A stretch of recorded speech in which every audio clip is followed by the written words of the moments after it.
Halo semuanya, kami adalah salah satu mahasiswa Universitas Katolik Musikaritas. Di sini, kami akan melakukan video presentasi mengenai sektor kebijakan pertanian. Ayo simak video kami agar dapat menambah wawasan kita semua. Kami akan membahas mengenai sektor kebijakan pertanian. Tugas ini untuk memenuhi mata kuliah Perekonomian Indonesia kelas PA 404 yang diampu oleh Ibu Dewi Sri SE MSI AK CA. Kelompok kami terdiri dari dua anggota. Yang pertama, Karendia Saputra NIM 1921019. Yang kedua, Lucia Lim NIM 1921026. Di dalam video presentasi ini, kami akan membahas pertama, pengertian sektor kebijakan pertanian, kedua, tujuan sektor kebijakan pertanian, ketiga, keadaan pandemi COVID-19 terhadap sektor pertanian, keempat, dampak pandemi COVID-19 terhadap sektor pertanian, kelima, upaya untuk mengantisipasi dampak COVID-19 terhadap sektor pertanian. Langsung saja kita masuk ke dalam pembahasan. Yang pertama, pengertian sektor kebijakan pertanian. Di sini kami mengambil beberapa pengertian sektor kebijakan pertanian. Yang pertama, menurut Snodgrass dan Wallace tahun 1975, mendefinisikan kebijakan sektor pertanian sebagai usaha pemerintah untuk mencapai tingkat ekonomi yang lebih baik dan kesejahteraan yang lebih tinggi secara bertahap melalui pemilihan komoditi, produksi bahan makanan, dan serat pemasaran, perbaikan struktural, pemberian fasilitas. Kedua, serangkaian tindakan yang telah, sedang, dan akan dilaksanakan terkait dalam pertanian domestik dan impor hasil pertanian oleh pemerintah untuk mencapai tujuan tertentu. Lanjut ke pembahasan kedua mengenai tujuan kebijakan sektor pertanian. Di dalam tujuan kebijakan sektor pertanian terdapat 4 tujuan, yaitu untuk memajukan pertanian, mengusahakan agar pertanian menjadi lebih produktif, meningkatkan produksi dan efisiensi produksi, meningkatkan pendapatan dan kesejahteraan petani serta masyarakat. Selanjutnya mengenai keadaan pandemi COVID-19 terhadap sektor pertanian. Semakin meluasnya COVID-19 ke berbagai negara dunia telah menekan pertumbuhan ekonomi global, termasuk pertumbuhan ekonomi Indonesia. Terjadinya penurunan produksi pertanian karena penyebaran COVID-19 telah mengganggu berbagai aktivitas ekonomi di suatu wilayah atau negara.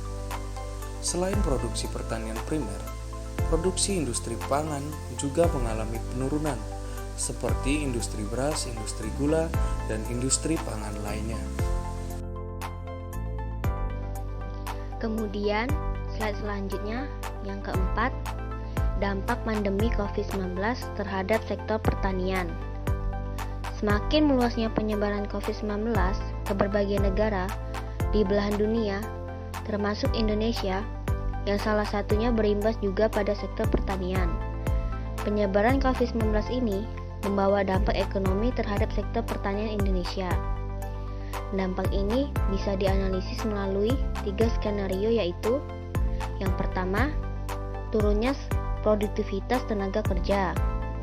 Yang kedua, turunnya total faktor produktivitas. Ketiga, meningkatnya biaya perdagangan. Berikut ini adalah gambar dampak pandemi COVID-19 terhadap sektor pertanian.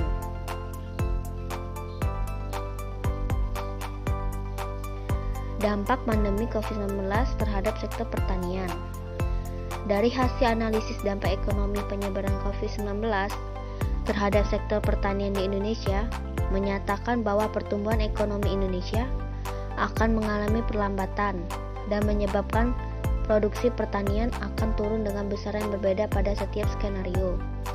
Karena harga sarana produksi, benih, pupuk, pestisida, dan pakan mahal, dan distribusinya tidak lancar.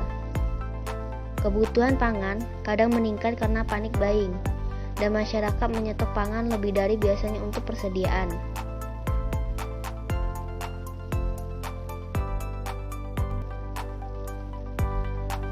Kemudian slide selanjutnya, yang kelima, upaya mengantisipasi dampak COVID-19 terhadap sektor pertanian. Untuk mengatasi dampak dari penyebaran COVID-19, diperlukan melakukan berbagai upaya dengan menjaga pertumbuhan pertanian terhadap risiko penurunan sektor pertanian. Hal ini dapat dilakukan dengan reorientasi kebijakan dan program pembangunan pertanian sebagai berikut. Berikut ini adalah 10 upaya untuk mengantisipasi dampak COVID-19 terhadap sektor pertanian. Yang pertama, memperkuat program pemberdayaan petani dan padat karya berbasis pertanian di desa. Yang kedua, menjamin ketersediaan dan akses pangan bagi masyarakat dengan harga yang terjangkau. Yang ketiga, mengantisipasi terjadinya lonjakan harga pangan dengan melakukan pemetaan secara akurat stok pangan nasional serta mendeteksi sejak dini wilayah berisiko terjadinya rawan atau krisis pangan. Yang keempat, memperbaiki jalur distribusi subsidi pupuk kepada petani agar berjalan lebih efektif dan efisien.